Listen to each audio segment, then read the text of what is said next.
So, ayun na nga guys. Ngayon, ituturo ko sa inyo kung paano mag-download ng Microsoft Office 365 na lifetime access.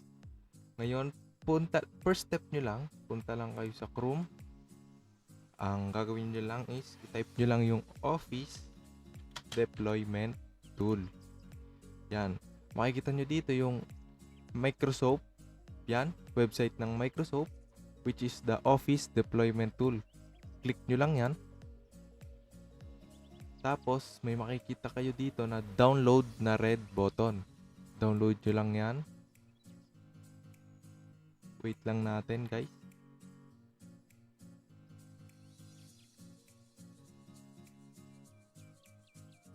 Yan, katulad nito guys, hindi siya nag-start. Click here lang natin dito. Yun. Nagkita nyo naman dito, nag-download na siya. Show in folder lang natin yan, guys. Wait lang natin. Madami kasi tayong laman. Kaya ang bagal. Yan.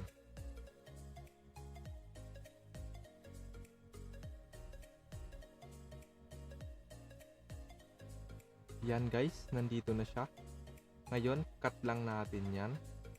Tapos, punta tayo sa ating desktop. Right click. And hanapin natin yung new folder. Tapos, type lang natin dito is PowerPoint. Enter lang tayo dyan. And pasukin natin yan. Pagkatas nyan, i-paste natin dito yung na-download natin na Office tool. Deployment tool. Yan. Maximize lang natin. Dito naman, gagawa tayo ng new folder ulit. Yan. Tapos, lagay lang tayo dito kung anong name. Halimbawa is media na lang. Yan, media. Media tool. Pagkatapos nan, punta lang tayo dito. Run as administrator. Yan. Tapos, may makikita kayo dito. Click nyo lang to, lagyan nyo ng check, then continue. After nan, lalabas kayo dito. Kung saan nakasave to, hanapin nyo lang yung ginawa nating folder, which is yung akin nakasave sa desktop. Okay? Sa desktop and sa PowerPoint. Sabay media tool. Gawin nyo lang dito, click nyo lang yung folder, which is the PowerPoint na ginawa natin kanina. Tapos, media tool. Okay lang natin. Files extracted successfully. Yan, okay na guys. Ngayon, click natin tong media tool. Ito na siya guys. Lalabas na yan. Ngayon naman, ang gagawin natin, ngayon marami na siyang file dyan. Delete lang natin tong tatlo na file na to, which is the configuration Office 365 x64 tooldoc XML. Delete lang natin tong tatlo, which is magtitira dapat tayo dito ng isa. Ngayon naman guys, pagkatapos nun, click nyo lang sa keyboard nyo yung shift, tapos click nyo lang sa mouse nyo yung right click.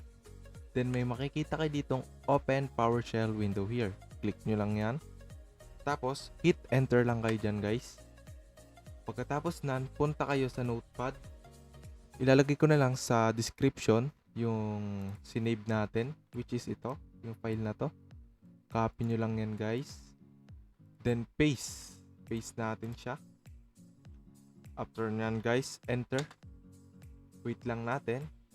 And ayun. Makikita nyo na. Lalabas na tong Microsoft. Hintayin lang natin yan guys. Okay. Pagkatas na, lalabas na tong ating Microsoft. And boom. Ayun na guys ang ating Microsoft Office 365 lifetime access. Sana may natutunan kayo sa ating video ngayon. And sana natulungan ko kayo sa inyong pagda-download, which is free. Free download guys. Download nyo na yan. Nasa description yung link. Thank you and God bless.